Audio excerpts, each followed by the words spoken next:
Katika jamii nyingi barani Afrika watu wanaamini ya kwamba mwanaume ndio mtu ambaye mara nyingi huwa anamtelekeza mwanamke na kumwachia mtoto.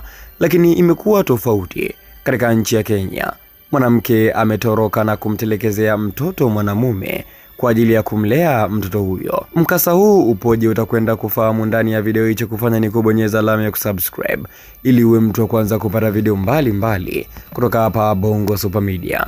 Na bila kupoteza muda, baba mmoja nchini Kenya ambaye amegeuka kuwa single father na muendesha bodaboda amewagusa wengi baada ya kulazimika kubeba mtoto wake mchanga kila siku kazini kutokana na hali ngumu ya maisha na kukosa wa kumlea mtoto huyo. Baba huyu alikuwa akimbeba mtoto wake na kwenda naye kufanya naye kazi ya bodaboda.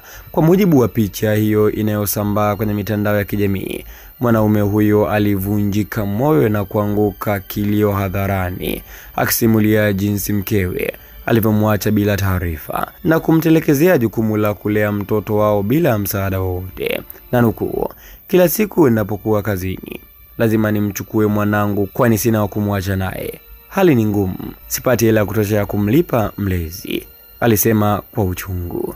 Mwisho kunukuu. Mashirika ya kijamii na wanaharakati wa haki za wazazi wametakiwa kuangalia namna ya kusaidia baba huyo, huku wengi wakitoa wito kwa jamii kutambua kuwa si mama tu anahitaji msaada wa malezi, bali hata baba asiye na mwenza.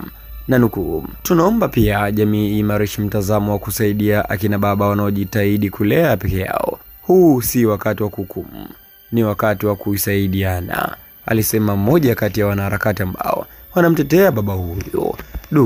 Inasikitisha kweli kweli mtazamaji wa Bongo Super Media. Hii picha ya huyu single father na story hii nimekutana nayo katika mtandao wa Instagram, nikaona ni bora ni share na nyie watazamaji wa Bongo Super Media. Maoni yako ni yapi kuhusiana na mkasa huo? Andika hapo katika sehemu ya comment. Tukutane tena katika video nyingine. Bye bye.